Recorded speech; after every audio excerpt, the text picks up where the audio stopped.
Hi everyone, you can finally see my face. I know you've not been seeing me because I've been doing lots of crafting and I've not been wanting to take away from that. I'm Juliet Migwi. It's the holiday season and I'm going to share with you how I've been packaging for my small business. Yes, the whole of last year I've been doing DIYs for you, but now I've started a small resin art business and it's been amazing. Thank you for those who've already made orders from me. And so today I'm going to share with you how, like for me as a small business starting out, how you can package without killing yourself, without breaking the bank. And so I'll do this as I continue showing you what I package. And don't forget to subscribe and press the notification bell. And follow me on Instagram at Juliet Migwi Inspires so that you can see these things as I make them day to day. I make them for you. Even as I grow, I want to share this with you. All right. Number one, of course, remember affordability. This is cost and time, meaning you need to be able not to break the bank. As much as I want to do very pretty things, there's a limit to what I can do right now.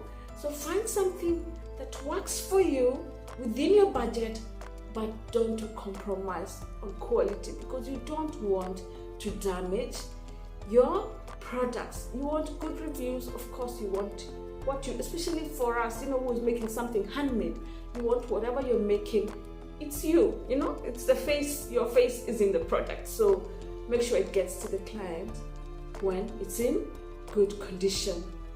The other thing I was saying about time, remember access.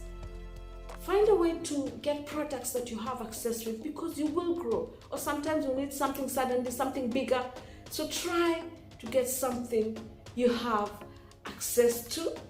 In terms of time also, you don't want to be ordering things, let's say like now I'm in the Middle East, I'm in Dubai, I don't want to be ordering things from the US or from China, and with this pandemic, they're taking 3 months to get to you, then it's depressing, you're wondering what to do.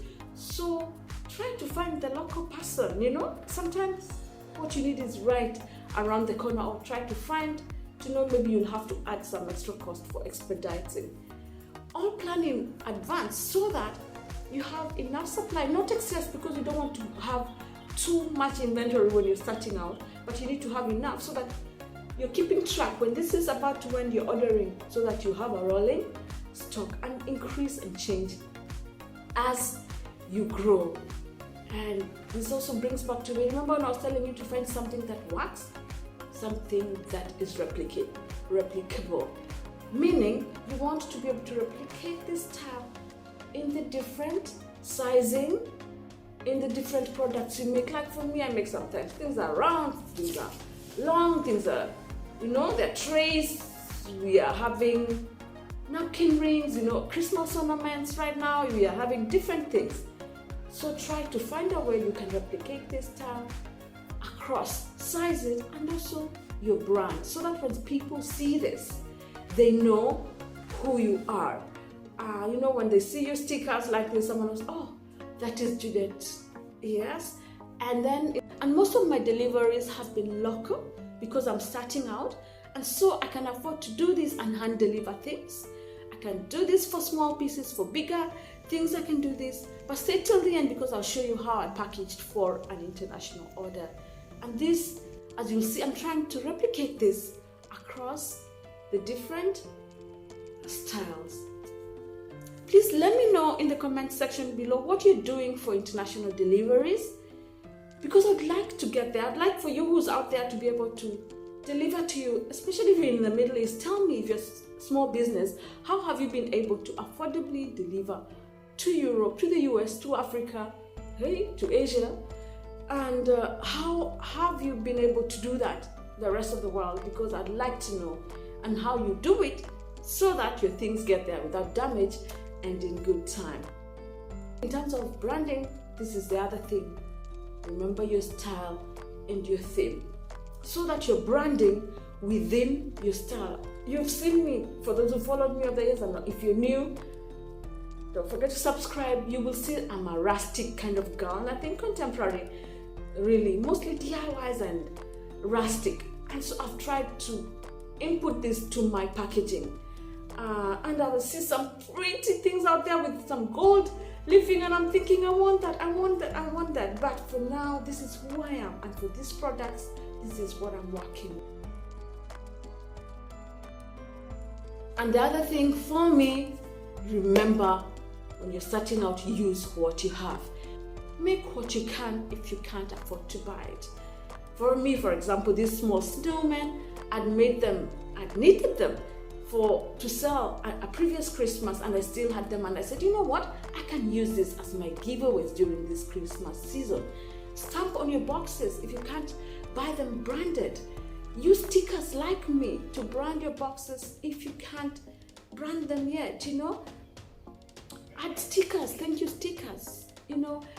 Write handmade notes right now, handwritten notes right now if you can, before you become too big to be able to do the handwritten notes like I do. So just know that you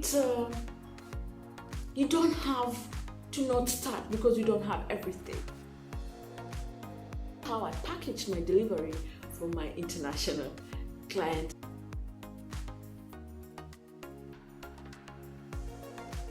How I'm doing with this big box and the bubble wrap. Remember to recycle when you can. It's good for the environment, it's good for your pocket.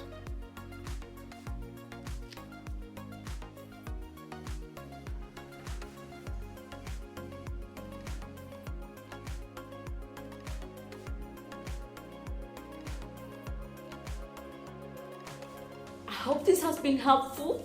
Please subscribe on this channel and press the notification bell, and please follow me at Juliet Migwi Inspires on Instagram so that you don't miss out those products. You know, as I make them, I post them, and you'll find my online shop in there in case you want to order something from me. And you can DM me if there's something you'd like custom made.